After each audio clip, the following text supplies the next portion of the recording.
हिरण्मयेन पात्रेण सत्यस्य पिहितं मुखं तत्त्वं पूषन्नयपावृणो सत्यधर्माय दृष्टये।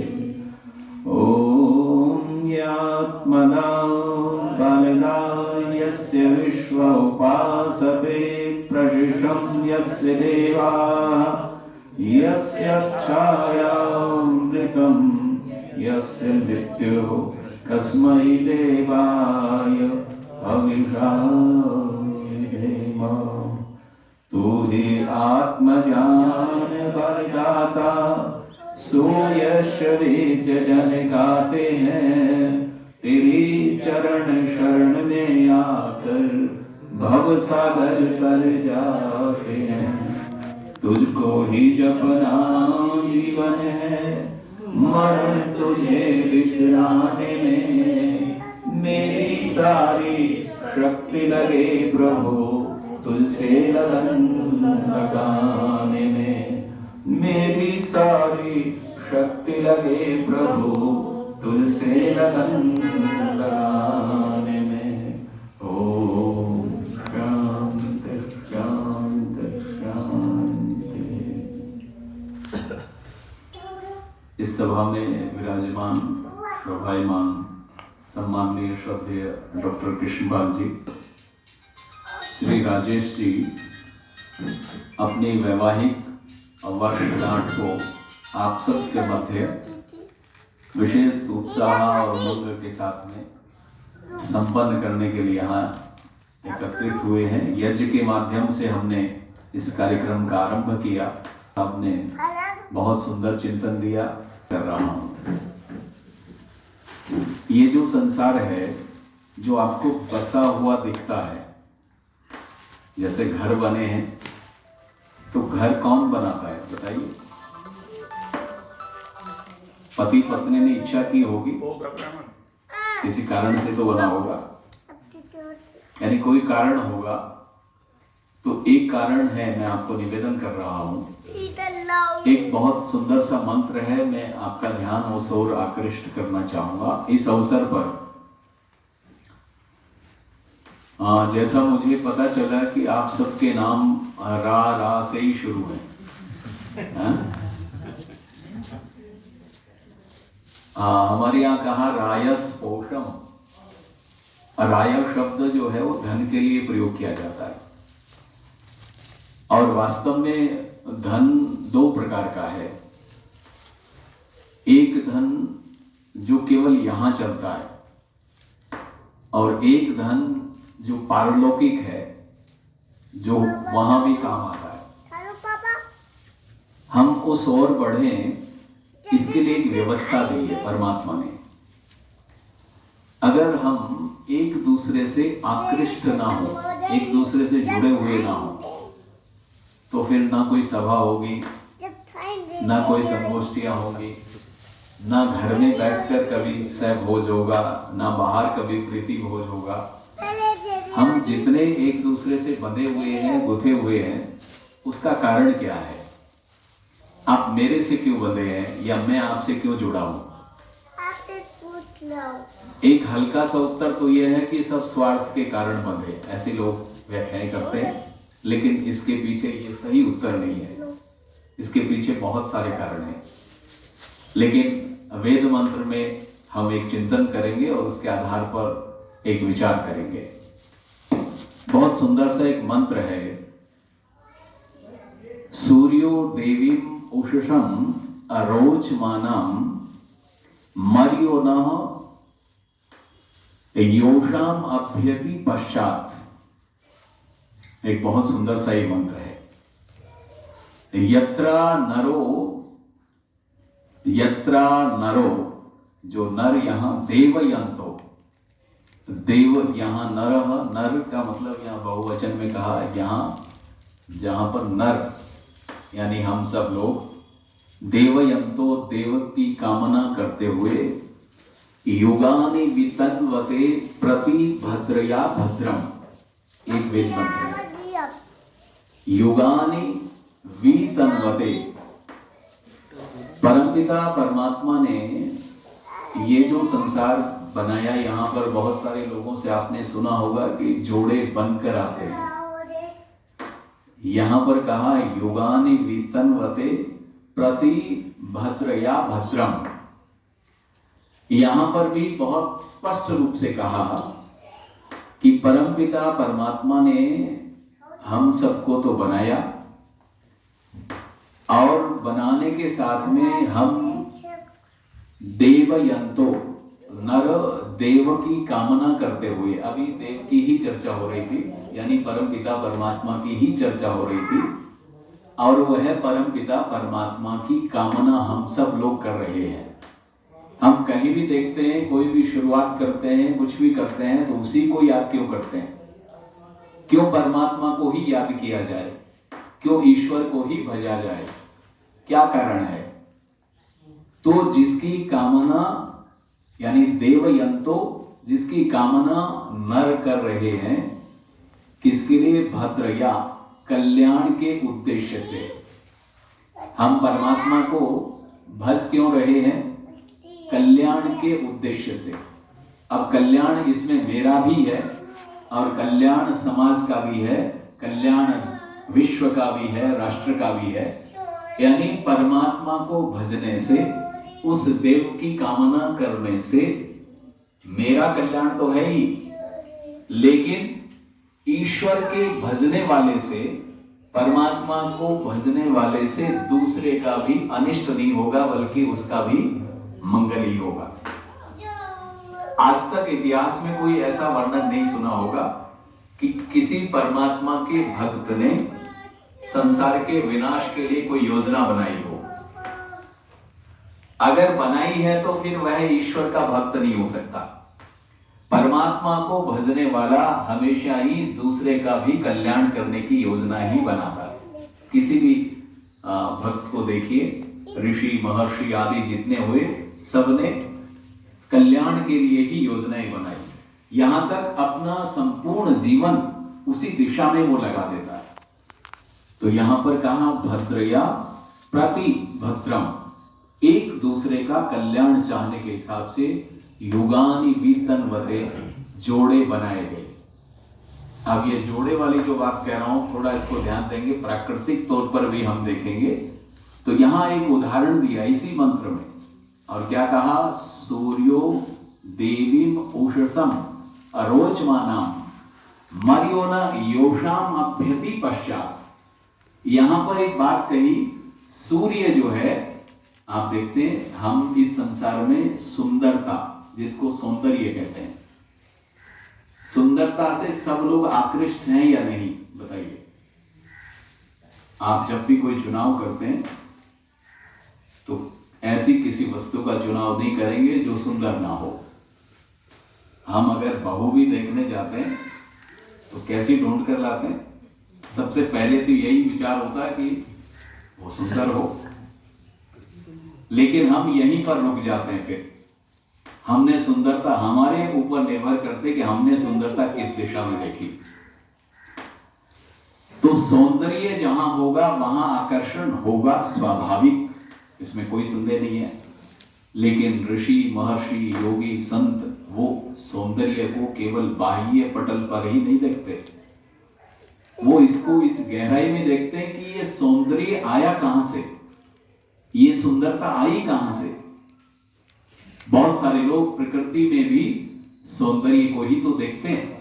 ये जितने लोग करोड़ों अरबों रुपए खर्च करके घूमने के लिए जाते हैं, आप देखते हैं कहां घूमने जा रहे हैं, कहां घूमने जा रहे हैं। कोई समुद्र के किनारे पर, कोई प्रकृति में, वनों में, झरनों में। अच्छा, वहां सुंदरता ना हो तो आप जाएंगे इतना पैसा खर्च करके? वहां आप उस सौंदर्य के साथ, मैं देखता हूं कई लोग वहां पर फिर उस याद को बनाए रखने के लिए अपना फोटो भी खिंचवाते हैं,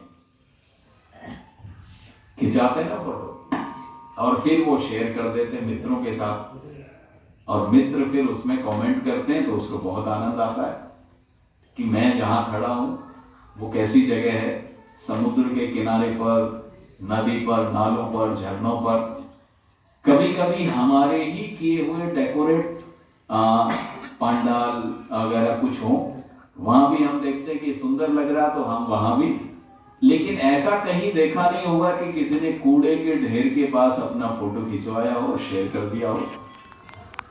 आपने देखा कभी? कचरे के साथ, गंदगी के साथ। हमें सुंदरता ही पसंद है, ये तो बिल्कुल सत्य है, लेकिन मैं आपको निवेदन कर रहा हूं, सौंदर्य के साथ में स्नेह है। दूसरा, सौंदर्य और स्नेह, ये दो ऐसी चीजें हैं जो हमें आबद्ध करती हैं, जोड़ती हैं, गूंथती हैं।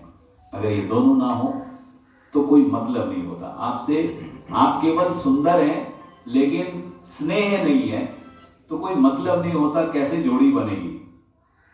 पत्नी कितनी भी सुंदर है लेकिन परस्पर पति और पत्नी में दोनों में स्नेह का अभाव है तो कितनी भी सुंदरता क्यों ना होने दो, वो कोई मतलब का नहीं होता, वो जोड़ा नहीं होता।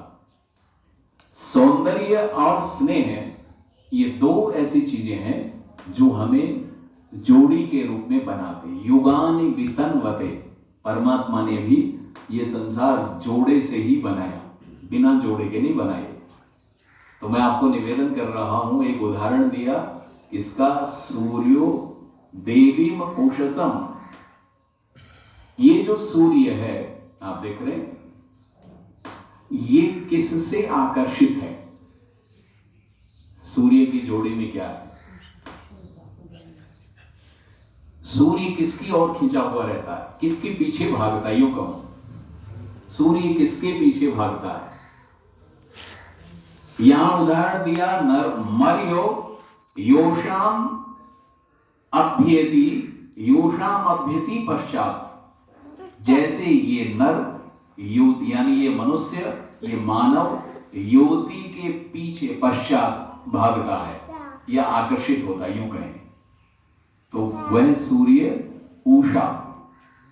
आप देखते हैं उषा का दर्शन यदि आपने किया हो, उषा काल हमारे यहां बहुत वर्णन आता है वेदों में, तो उषा जब सूर्योदय से पहले एक घटना होती है जिसको आप कहते हैं उषा काल, और बहुत ही दिव्य होता है वो दर्शन।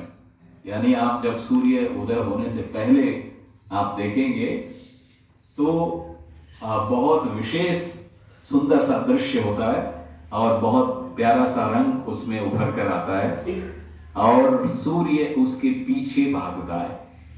तो यहां वेद मंत्र कहता है सूर्यो देवी उषसम। यहां यानी जैसे सूर्य उषा के पीछे आकर्षित है, वह इतनी सुंदर है और सूर्य उसके पीछे आकर्षित है, ये जोड़ा बन गया। और आप देखेंगे कि ये जोड़ा एक बार नहीं दिखता, दो बार दिखता।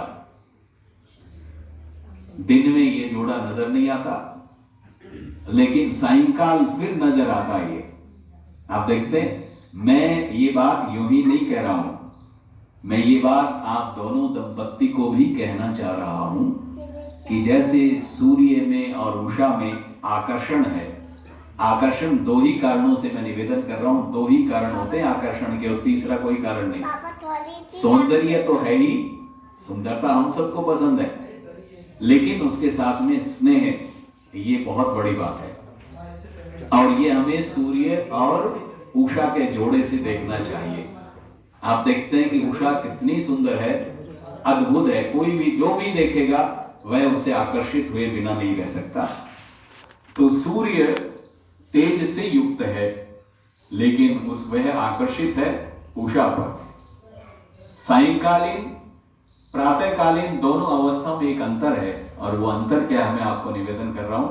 प्रातःकाल उषा देवी पहले आती है और सूर्य बाद में आता है, लेकिन सायंकाल भी यह दृश्य होता है, सायंकालीन उल्टा होता है, सूर्य आगे होता है और उषा पीछे हो जाती है।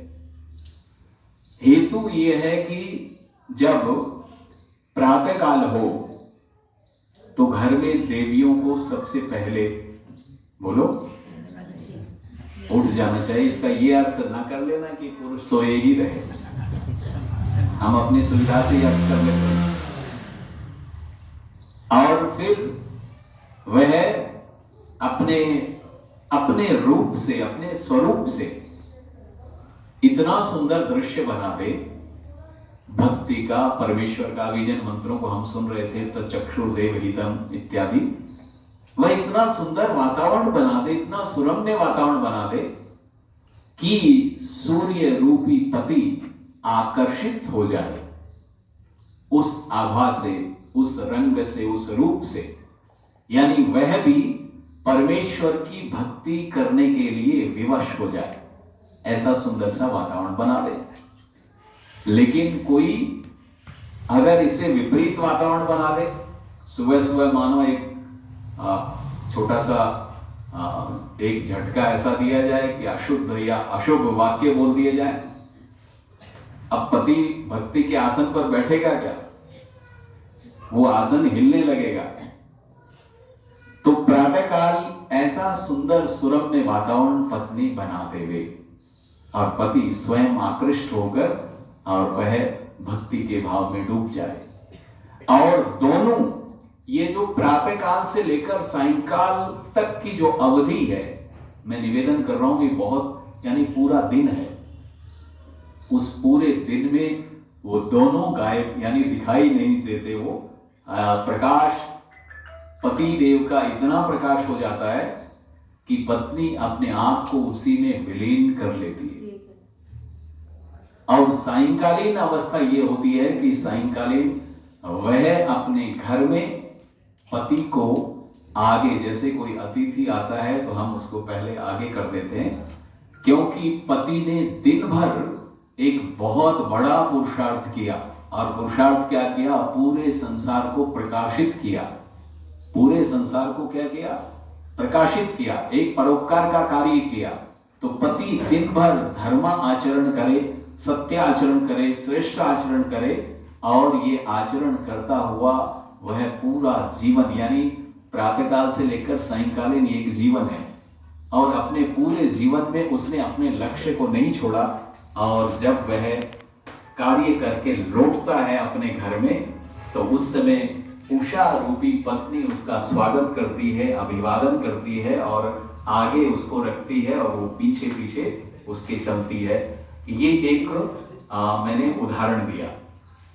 तो कहा इस प्रकार, लेकिन आप देखेंगे कि आकर्षण केवल सूर्य में, उषा में बना, ऐसा नहीं। आप देखेंगे कि सूर्य से आकर्षित और उनको ही होता है। सूर्य से आकर्षण किसको है? सूर्य आकर्षित है उषा पर, लेकिन सूर्य पर भी कोई आकर्षित है, और वो है पृथ्वी। आप देखेंगे कि पृथ्वी उस पर आकर्षित है। पृथ्वी सूर्य के चारों ओर घूमती है, और इस पृथ्वी पर भी कोई मुग्ध है। आप देखेंगे इस पृथ्वी पर भी कोई मुग्ध है, और वो मुग्ध कोई और नहीं, चंद्र ही उस पर मुग्ध है, और चंद्रमा पर हम सब मुग्ध हैं। संसार के जितने भी लोग हैं, ये चंद्रमा पर मुग्ध हैं।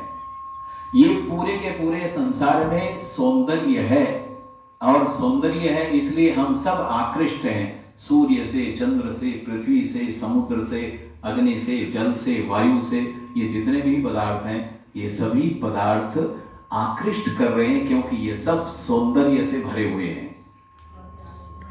और मैं निवेदन कर रहा हूं, ये सौंदर्य किसके कारण से है? इस सौंदर्य के पीछे कौन है? इस सौंदर्य के पीछे और कोई नहीं, यत्रा नरो देवयंतो, कि देवयंत, जो देव की कामना हम कर रहे हैं, वही तो देव है, कमनीय। वही तो हमारी कामना का केंद्र है, वही तो हमारी भक्ति का आधार है, वही तो हमारी भक्ति है, वही तो हमारी आराधना है। वो कोई और नहीं, वो परमपिता परमात्मा है, जो इन सब के अंदर सौंदर्य दे रहा है, सौंदर्य प्रदान कर रहा है। हम रोज ही तो मंत्र बोलते हैं, सूर्यो ज्योति ज्योति सूर्य, हम रोज ही बोलते हैं कि निसंदेह सूर्य की ज्योति है। लेकिन सूर्य की ज्योति कौन है? सूर्य से ज्योति निकलती है, लेकिन सूर्य की भी कोई ज्योति होगी, ज्योति ही सूर्य है, कि उसकी और कोई ज्योति नहीं, वो परमेश्वर ही तो है। तो मैं निवेदन कर रहा हूं, क्योंकि समय अपनी गति से दौड़ता है, मैं आज के दंपति जो यजमान पद पर रहे, जिनकी वैवाहिक वर्षगांठ हम सब ने मनाई, मैं चाहता हूं कि आपके अंदर वो भाव बना हुआ रहे। यदि वो भाव नहीं रहे, यानी स्नेह का भाव घटता जाए, तो अनादर अपने आप हो जाएगा, दूरी अपने आप हो जाएगी। तो ये आकर्षण, आपका सौंदर्य, रूप रंग बिखरने लगता है, ढलने लगता है। प्राकृतिक तौर पर ये घटना होती है कि कुछ समय के बाद धीरे धीरे वृद्ध अवस्था की तरफ जाते हैं। लेकिन क्या वृद्ध अवस्था में सौंदर्य नहीं होता? होता है, बहुत ज्यादा होता है। अगर आपने गहराई से देखा हो तो मैं ये अनुभव करता हूं कि आपने अपने दादा से अगर आपने स्नेह किया हो, दादा के साथ में कभी बैठे हैं कभी, किसी किसी को अनुभव रहा होगा। और मैं निवेदन कर रहा हूं कि यह अनुभव मुझे भी है, यानी उससे अच्छा सुंदर मुझे और कोई लगा ही नहीं। तो ये कहना भी गलत है कि वृद्ध अवस्था में सुंदरता या सौंदर्य घट जाता, नहीं घटता, बढ़ता है। क्योंकि वहां स्नेह निश्चल भाव से इतना बहुमत में हो जाता है कि बाह्य रूप का कोई आकर्षण नहीं होता, गुणों से ही, प्यार से ही वो आकृष्ट हो जाते हैं। तो इतनी, चूंकि आपने 29 वर्ष पूरे कर लिए हैं, अब 29 वर्ष में तो एक दूसरे के गुणों से लबालब भर गए होंगे। अब कोई जरूरत नहीं, बाह्य रूप रंग ढले भी तो कोई बात नहीं, बराबर आकर्षण बना हुआ रहे, ये संबंध और प्रगाढ़ हो, और जीवन यात्रा में एक दूसरे के साथ मिलकर निरंतर आगे बढ़ते रहें, एक दूसरे की भलाई करते हुए। फिर हमें समाज के, परिवार के दायित्व भी, वो भी जरूरी है।